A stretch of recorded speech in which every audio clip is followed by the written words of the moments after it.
Canary Wharf in London was set up in the 1980s as a second commercial financial district for the city. It was taking old derelict docklands and rejuvenating that primarily as commercial office space, but ultimately to do something that was going to be mixed-use residential and commercial retail as well. Well, it has a particular significance for me because my father grew up in Poplar, just over the dock walls as it was then. And the docks at that time were a no-go zone for people like him. In the 80s, I used to go along with my dad, and as the Canary Wharf was being transformed, he used to take me down, and it was a new experience for him because he'd never actually gone beyond the dock walls, so it was really fascinating.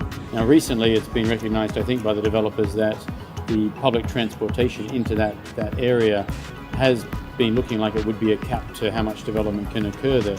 The Crossrail project is 100 kilometres of new rail line linking the east and the west of London. There was a time during the development of the Crossrail line that the spur that goes off to the Canary Wharf development looked like it wouldn't happen because the estimates for the cost of that line and the cost of the station at Canary Wharf showed that it was going to be too expensive. And the Canary Wharf stepped in and they lobbied the government hard to keep that line through there. The ARUP worked very closely with the developer and the developer's in-house contractor to work through innovative solutions from the very beginning. It's very much been placed on at the bridging point between Poplar, the established residential community, and Canary Wharf. And they're very much two different worlds. But this development, I think, has the potential to bring those two worlds together.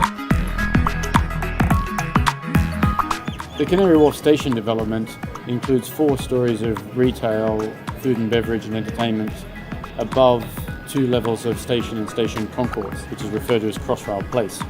It's an interesting project in terms of being an infrastructure project with a 100-year design life, and yet you have retail and food and beverage facilities there that may only have a design life of 5, 10, 15 years.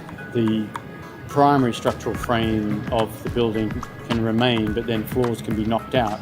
In that way you can have tenants with double height spaces, you can reconfigure some of the tenancies and change the way you can have atria inside, etc. Clearly Crossrail Place is an example of transformative infrastructure.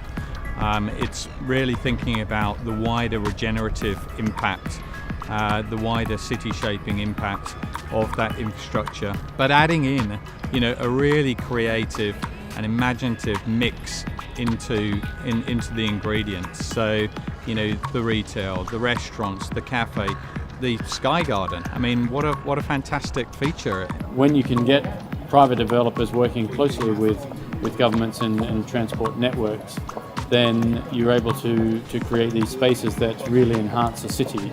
I think what's really interesting is to zoom out from Crossrail Place and actually think about the much bigger picture here. I think about here in Sydney and all the moves afoot to focus on Sydney's second city, the city of Parramatta. And there's lots of naysayers, lots of people that say it can't be done. It's entirely possible that it can be done. It just requires real focus, really fantastic public transport infrastructure, and a good plan, a deliverable plan, and a good bunch of people to make it happen. The evidence is clear.